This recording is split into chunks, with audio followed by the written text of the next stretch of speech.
دنیا جھوم کے بولو اعلی حضرت کا شعر آیا ہے۔ ٹاور صاحب جنہوں نے ایک اپنی کم علمی کا بالکل صاف آئینہ سامنے رکھ کر دیکھ لیا، خود بخود ایک فتویٰ انہوں نے لکھ دیا۔ ایک فتویٰ کہنا کیسا ہے، فتویٰ بھی نہیں کہہ سکتا میں تو، اب نام فتویٰ کا دیا کروں کیا؟ تو فتوے کی شکل میں انہوں نے جو ناپاک کوشش کی اور سرکار تاج الشریعہ سے ٹکرانے کی جو انہوں نے کوشش کر لی تھی، خود ساختہ فتویٰ ہے، میں ہندوستان میں نہیں جانتا، انہوں نے خود ساختہ فتویٰ لکھا، خود ہی مسئلہ سنا، خود ہی مسئلہ بنایا، خود ہی لکھ دیا۔ اور اس پر ابھی میں گزارش کرتا ہوں سید صاحب سے کہ وہ حضرت تشریف لائیں تو منقبت ضرور سنائے، دیا 3 موقع میرے اختر نے سماعت کا، دیا 3 موقع میرے اختر نے سماعت کا۔ یہ اگر آپ کے دل میں اپنے کون ہے تاج الشریعہ سے محبت کرنے والا، ہاتھ اٹھائیں۔ الحمدللہ ثم الحمدللہ، میں بھی مرید ہوں، سبحان اللہ، میرا بھی ہاتھ بلند ہے۔ اسٹیج والوں کے لیے بھی کہنا نہیں ہے حضرت، سب شامل ہیں، جتنے ہیں سب نیچے کر لیں، سب تاج الشریعہ کے عاشق۔ اچھا مجاور کے کتنے ہیں بتائیے، کوئی ایک تو ہاتھ اٹھا دو مجاور کے۔ ارے کہاں اما میاں، تم تو عاشق ہو، تم کہاں اٹھا رہے ہو؟ مجاور کو نہیں جانتے، کوئی نہیں جانتا حضرت، یہ شہرت کے لیے کیا گیا ہے، اپنی شہرت کے لیے تم نے اتنا بڑا کام کر لیا، ذلت و رسوائی پیدا کر لی۔ مجاور صاحب تمہیں سنابلی کے مسئلے پر بولنے کی کوئی ضرورت نہیں تھی، تم لوبان سلگاتے، اگربتیاں سلگاتے، چادریں چڑھاتے، جو تمہارا کام تھا، اور اگر اتنی شہرت کی ضرورت تھی تو سچے غلام مصطفیٰ بن جاتے، شریعت پر عمل کرتے، تاج الشریعہ کے پاس آ جاتے۔ تم نے یہ کام کیا نہیں، تم نے شہرت کے لیے ایک غلط کام کر دیا، خود ضابطہ فتویٰ لکھ دیا، خود اپنی شہرت کے لیے اپنی طرف سے کام کیا۔ بتاؤ فتویٰ کیا اس طریقے سے دیا جاتا ہے؟ ایک فریق کی بات سن لو فتویٰ دے دو، کہاں کا قانون ہے یہ؟ کون سا قانون ہے؟ مجاور صاحب آؤ اور بتاؤ، اگر سچے ہو تو مسئلہ صاف کرو، آؤ بتاؤ کس بنا پہ تم نے فتویٰ دیا؟ تمہارا اگر یہ فتویٰ سچا ہے تو سامنے آؤ، دل میں چھپ کر بات نہیں کرتے، سامنے آ کر بات کرتے ہیں۔ ہم خواجہ کے دیوانے ہیں، داتا غریب نواز کے دیوانے، اجمیر آئیں گے، تم میں ہمت نہیں، روک لو، تم ذرا کہیں باہر نکل کے دکھا دو، تم آؤ کہیں۔ تم سنابلی کا مسئلہ نہیں جانتے تھے، ایک کی محبت میں اتنی بڑی بات کر گئے۔ تم تاج الشریعہ کی بات کرتے ہو، میرے پیر و مرشد نے 3 موقع دیا، 3 موقع دیا، آؤ بات کرو، آؤ بات کرو، سامنے آؤ، مسئلے کو صاف کرو۔ کہاں تھے تمہارے سنابلی؟ کہاں تھے ادریسی؟ کہاں تھے یہ گالی باز لوگ؟ کہاں چلے گئے تھے جن کے دامن میں سوائے بد کلامی کے کچھ نہیں، جنہوں نے ممبر رسول کے تقدس کو پامال کر کے رکھ دیا، جن کو کچھ نہیں آتا سوائے گالی کے؟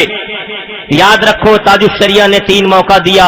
اب میں اپنی بات بتاتا ہوں، اس مسئلے پر میں نے قسم ہے رب کعبہ کی ممبر رسول پہ بیٹھ کے بات کر رہا ہوں، 11 مرتبہ سنابلی کو فون کیا ہوں، 11 مرتبہ ہندوستان میں بول رہا ہوں، یہ بات اس تک ضرور پہنچے گی، اور نہ پہنچے تو پہنچا دینا۔ میرا نام سید اشرف امان حسین نوری ہے، نام بتا دینا، بہت اچھی طرح سے جانتا ہے۔ میں نے عرب سے انٹرنیٹ کے نمبر سے فون کیا 4 مرتبہ، کہاں ہے حضرت؟ بھیا تو ابھی ہے نہیں، پروگرام میں ہے۔ میں نے کب لوٹیں گے؟ انشاءاللہ صبح آ جائیں گے۔ میں نے کہا مجھ سے گفتگو کرا دیجئے گا، کل میں ظہر بعد فون کر لوں گا۔ ٹھیک ہے۔ پھر کیا، کہاں ہے حضرت؟ آرام فرما رہے ہیں۔ میں نے کہا اٹھا دیتے، بتاتے سید صاحب نے فون کیا، حضرت کے آرام میں خلل ہوگا۔ جواب ان کا ہے، کوئی برہان عصمتی، ان کا مرید یا شاگرد کوئی ہے، برہان رضا عصمتی، یہ ان کا بھائی نہیں، ان کا کوئی ہے، اس سے میری بات ہوئی، اس نے یہ جواب دیا۔ میں نے کہا ٹھیک ہے، کوئی بات نہیں۔ دوسرے دن میں نے صبح فجر کے فوراً بعد فون کر دیا، کیا فجر پڑھنے تو حضرت اٹھے ہی ہوں گے، یا نماز سے بھی گمشدہ ہے، وہ بھی کھا جاتے ہیں۔ تو میں نے کہا یہ فجر بعد تو کوئی بھی اٹھ جاتا ہے۔ میں نے فوراً فجر کے بعد انڈیا ٹائم سے فون کیا، حضرت سے بات کرا دیجئے، حضرت وظیفہ پڑھ رہے ہیں۔ میں نے کہا اچھا ماشاءاللہ، 15 منٹ بعد فون کرتا ہوں۔ آدھے گھنٹے بعد فون کیا، کہاں ہے حضرت؟ حضرت ابھی باہر نکلے ہیں۔ میں نے کہا باہر چلے جائیے، میرا فون چالو رکھیے، بیلنس میرا جا رہا ہے، مجھے ضروری باتیں کرنی ہے۔ کہا حضور کیا مسئلہ ہے، مجھ سے بتا دیتے میں پیش کر دوں گا۔ میں نے کہا تمہاری اپنی اوقات کیا ہے بتاؤ، تمہاری علمی حیثیت کیا ہے بتاؤ، یہ مسئلہ اتنا بڑا ہے کہ تمہیں بتاؤ تم سمجھ پاؤ گے؟ تم پہلے بتاؤ تم ہو کون، تمہاری اوقات حیثیت کیا ہے، پھر میں تمہیں مسئلہ بتاتا ہوں، یا میری سیدھا سنابل سے بات کراؤ۔ نہیں کرائی۔ پھر 3 دن بعد میں نے رات میں فون کیا، سنابل موجود ہے، اس کی آواز میں نے فون پر سنی، 1 منٹ میں خاموش تھا، فون چالو تھا۔ اس کے بعد میں نے ہلو کہہ کے بات آگے بڑھائی تو پھر کہاں ہے حضرت تو نہیں ہے، وہ وہاں موجود ہے، میں اس بات کا خود گواہ ہوں کیونکہ میں اس کی آواز پہچانتا ہوں، میں اس کی آواز اچھی طرح سے پہچانتا ہوں، میں نے خود سنا ہے اس کی آواز وہیں موجود بول رہا ہے، اور اس نے کہہ دیا کہ یہ وہ یہاں نہیں۔ میں نے کہا اسپیکر آن کر، اور میں جو کہہ رہا ہوں جتنے لوگ بیٹھے ہیں سب کو سنا۔ میں نے اس مسئلے پر محدث کبیر سے خود بات کی، سلمان میاں سے خود بات کیا، مولانا بصیر القادری سے خود بات کیا، ان کے علاوہ سید حسینی میاں صاحب قبلہ سے میں نے خود بات کیا۔ 11 عظیم علماء سے میں نے بات کرنے کے بعد سنابل کو، سنابل نہیں سنابل، سید صاحب نے ایسا نام دیا ہے، سنابل کو میں نے فون کیا کہ بات کریں، مسئلہ کیا ہے بتائیں، آخر مجھے بھی تو سمجھ میں آنا چاہیے تب تو بتاؤں گا کیا بات ہے، کل کے کوئی پوچھ لے کیا بتاؤں۔ لوگ کہتے ہیں آپ کیا کہتے ہیں، کس کی طرف ہیں، میں نے کہا بھائی حق کی طرف ہیں، جہاں حق وہاں سب۔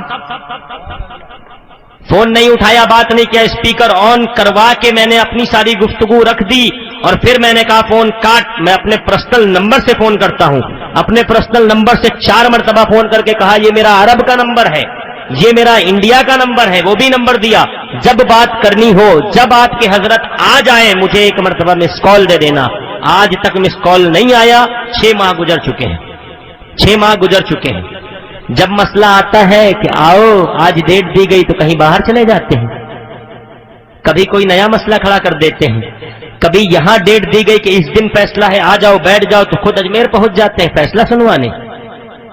ہاں، اور پھر ان کا وہ پالا ہوا کتا کہتا ہے کوئی قاضی نہیں، کوئی قاضی نہیں، کوئی قاضی نہیں، اور اجمیر سے فیصلہ فتوے کی صورت میں ہو جائے گا۔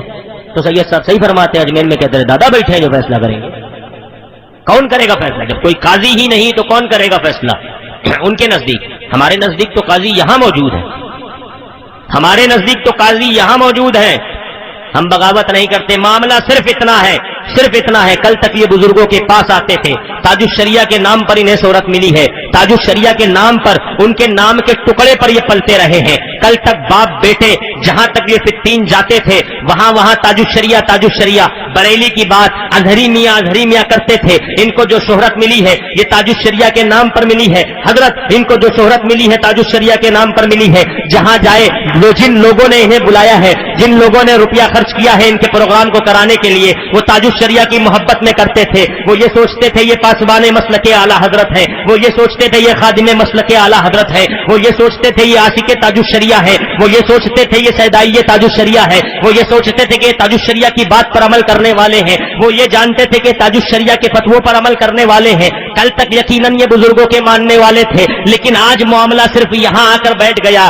کہ انہیں خود بزرگ بننے کا شوق چڑھ بیٹھا ہے، اب یہ خود بزرگ بننا چاہتے ہیں، اب یہ خود فیصلہ کرنا چاہتے ہیں، اور اسی معاملے پر انہوں نے پورا معاملہ خراب کر دیا، انہوں نے پورا معاملہ ایک دم سے گوڑ کے رکھ دیا، اپنا خود کا کھانا خراب کر لیا، اپنا خود کا پانی خراب کر لیا، اب کوئی پوچھتا نہیں، کچڑے کے بھاؤ پھرتے ہیں۔ یاد رکھو میرا کسی مجاور سے کوئی تعلق نہیں ہے، اور کسی سنابلی سے کوئی تعلق نہیں، کسی ادریسی سے کوئی تعلق نہیں، جب تک ان کا بریلی سے رشتہ تھا، فقیر کا ان سے رشتہ تھا، اب ان کا بریلی سے رشتہ نہیں، میرا ان سے رشتہ نہیں۔ جو لوگ اس چکر میں پڑے تھے کہ حضرت کیا کہتے ہیں، میں نے یہ کہہ دیا، اور رہا سوال سید کا کہ وہ سید ہیں مجاور صاحب، پہلے مجاور صاحب کو تو یہ چاہیے وہ یہ فتوے پہ چلے آئے، اس مسئلے پہ چلے آئے، ان کو تو خود اپنی جگہ پہ فتوا دینا چاہیے۔ مسجد میں عورتیں بیٹھتی ہیں، بے وجہ کے کام ہوتے ہیں، فلم اسٹار کو انٹری ملتی ہے، ناچنے گانے والوں کو انٹری ملتی ہے، بے وجہ کی قوالیاں ہوتی ہیں، ایسے بےہودے کلام پڑھے جاتے ہیں جو کسی کے سمجھ نہیں آتے، داڑھی منڈا کلام پڑھتا ہے، تو تم وہ ٹھیک کرو ماں میاں، تم وہ تو ٹھیک نہیں کر پا رہے، اتنے بڑے مسئلے پہ بولنے چلے آئے۔ اور اس کے بعد مجاور صاحب اپنے گریبان میں آپ نے جھانکا نہیں، انگلی اٹھا دی، بہت بڑی غلطی کر دی، آپ نے یوں ایک انگلی اٹھائی، 3 آپ کی طرف تھی، یہ 3 آپ کی طرف تھی، یہ 3 آپ کی طرف تھی،